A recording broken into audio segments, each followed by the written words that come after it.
ஏன்னா கிறிஸ்டியன்ஸ்குள்ளே ஒற்றுமை இல்லை. 2500 பிரிவு கிறிஸ்டியன்ஸில் இருக்குது. மேஜர் பிரிவு 650 இருக்கிறது. இந்த இந்து மதத்தை பொறுத்தவரையில் பிரம்மா தானே தலையெழுத்து எழுதுறாரு. நல்லா கவனிங்க, பிரம்மா தானே தலையெழுத்து எழுதுறாரு. அப்போ எனக்கு தலையெழுத்து எப்படி எழுதியிருப்பார் பிரம்மா? அதற்கு ஒரு உதாரணம் சொல்கிறேன் பாருங்கள். நாடிஜோடம் பார்க்க போனேன். இது ஏற்கனவே ஒரு தடவை சொல்லியிருக்கேன், இருந்தாலும் இந்த இடத்தில் சொல்ல நான் கடமைப்பட்டிருக்கிறேன். 1983 செப்டம்பர் 27 செவ்வாய்க்கிழமை காலையில் ஒரு 10-10:30 இருக்கும். நான் பார்க்கும்போது நாடி அவ்வளோ டைமோடு நான் வச்சுருக்கேன். மணி பார்க்கும்பொழுது எல்லாத்தையும் கேட்டுக்கிட்டு வந்து கடைசியில் அவர் ஆரம்பிக்கிறாரு.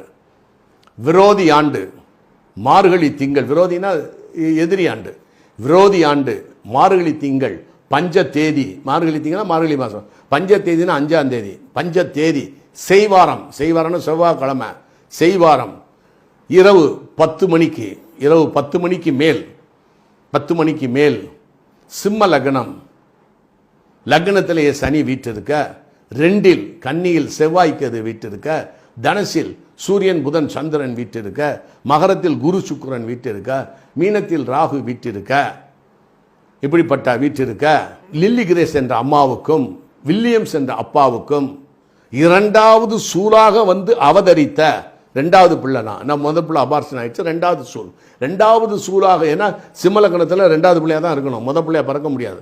சிம்மலக்கணத்தில் 2வது சூலாக வந்து அவதரித்த ஸ்வாட்ஸ் சாமுவேல் என்ற பெயர் கொண்ட ராஜேஷ் என்ற துணை பெயர் பின் சேர்க்க நிழல் சலன கூத்தனாக விளங்கும், நிழல் சலன கூத்தன் சினிமா நடிகர் இருக்கும்.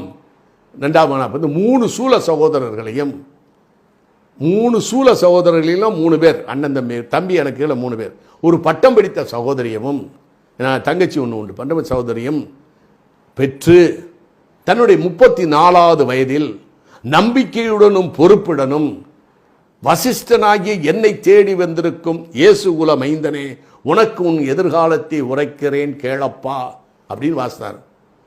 எனக்கு அப்படியே மார்க்சிசம், அது லெனின், காரல் மார்க்ஸ், பெரியார் எல்லாமே ஓடிட்டாங்க. அப்படியே ஒன்றுமே புரியலை, எனக்கு இருட்டிருச்சு. எனக்கு 10:11 இருக்கும் நினைக்கிறேன். எனக்கு இருட்டிருச்சு, எனக்கு ஒன்றுமே புரியல. எனக்கு என்னடா நான் பிறந்தது எங்கள் அப்பா அம்மா எல்லாத்தையும் சொல்லிட்டாரே, என்னது இது மர்மம், என்னது ஒரு ஏழை, ஒரு இந்த இவ்வளோ தான் இருக்குது அகலம், இந்த இவ்வளோ நீளம் இருக்குது, 1 அடி 1.5 அடியில். என்கிட்ட எந்த செய்தியும் வாங்க முடியாது, ஸ்காட்லாண்ட் யார்டு கூட வாங்க முடியாது. என்ற செய்திகள்லாம் லைட் டிடெக்டர் வச்சு எடுத்து ஏதாவது மைண்ட் ரீடிங் பண்ணாதான வழி என்கிட்ட யாரும் வாங்க முடியாது. எப்படி சொன்னாப்புல, எதிரியாண்டுன்னு எப்படி சொன்னாப்புல, ஆச்சரியமாக இருக்கிறது. எங்கள் அப்பா அம்மாவுடைய பேர், அப்புறம் உள்ள டீட்டெயில்ஸ் எல்லாம். அப்போ பிரம்மா எனக்கு எழுதியிருக்கிறாரு நான் கிறிஸ்தவனா பிறப்பேன்னு.